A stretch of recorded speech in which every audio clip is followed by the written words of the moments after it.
brought to you by JLR Eye Hospital, Kanpur.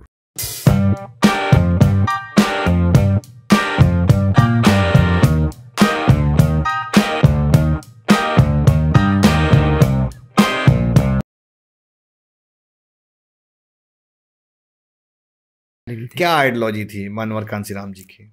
मानवर कांसीराम साहब की ideology थी कि इस देश में ये हमारा देश जो है दुनिया का सबसे संपन्न देश है। यहाँ पर जो भी अर्थव्यवस्था है और जो वो मतलब चलाने वाले लोगों की मंशा सही नहीं है। नहीं तो यहाँ इतने खनिज संपदा अथाह है कि वो चंद लोगों के हाथ में पूरा वो खनिज संपदा है और पूरा देश जो चल रहा है वो जाति व्यवस्था पर आधारित सामाजिक व्यवस्था चल रही है। तो इसकी वजह से हमारा देश बहुत पीछे चला गया। जाति व्यवस्था इस देश का सबसे बड़ा कोड है और उसको अगर हम ईमानदारी से इसको लागू कर दें कि कर्म आधारित सामाजिक व्यवस्था के लिए अगर प्रयास करें तो अगर टैलेंटेड लोगों सब लोगों को उसके बीच में निकालें तो इस देश में 100 में 85 लोग उन्होंने जो वो टाइम रिसर्च किया था तो कि 100 में 85 लोग जाति व्यवस्था के शिकार हैं। 100 में 85 तब की रिसर्च थी। 100 में 85 हैं और वो लोग गुलाम और लाचारी का जीवन जी रहे हैं सब। वो एक इस देश में सीढ़ीनुमा व्यवस्था है। ठीक बात। सबसे ऊपर जन्म के आधार पर ब्राह्मण, उसके बीच नीचे क्षत्रिय, उसके नीचे बनिया और उसके नीचे दो तरह का शूद्र है, एक अछूत और एक सछूत।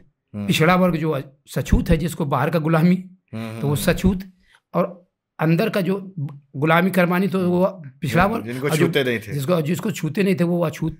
तो उनको 6743 जातियों में बांटा गया था।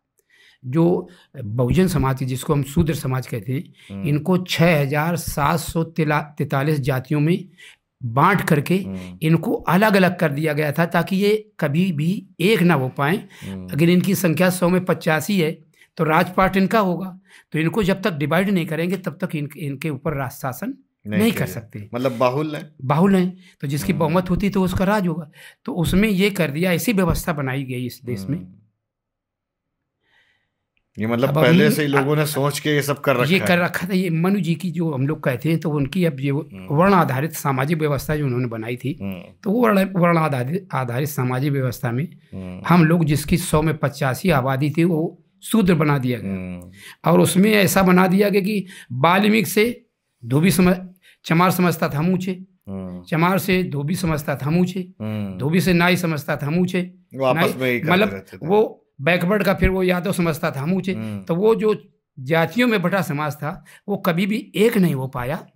तो उसकी 100 में 90 आबादी थी तो उसका शोषण का वो शिकार होता रहा लेकिन वो एक नहीं हुआ। तो मानवर कांसीराम साहब ने इस कंसेप्ट को समझा और उन्होंने जाति व्यवस्था के शिकार लोगों को एक करने के लिए वाम से DS4 और फिर BSP बनाई। तो उन्होंने जब वो चीज़ की तो वो उनका ये कहना था कि हमारी 100 में 85 आबादी है और अगर एक दिन का ये भोजन छोड़ दे, एक टाइम का अगर एक भोजन छोड़ दें तो 1 रुपये अगर समझ लो तो 85 करोड़ रुपया होता है। अगर उसको हम ट्रेंड कर दें तो 1 रुपया वो अगर दे देगा तो 85 करोड़ रुपया होता है। उस जमाने में 85 करोड़ में हम 5 बार लोकसभा का चुनाव लड़ सकते हैं उस समय पे। तो हम 25 साल इस देश का शासक रह सकते हैं। तो वो उनका कंसेप्ट था। तो उसको कैडर लगा करके हम लोगों ने बेस तैयार किया था।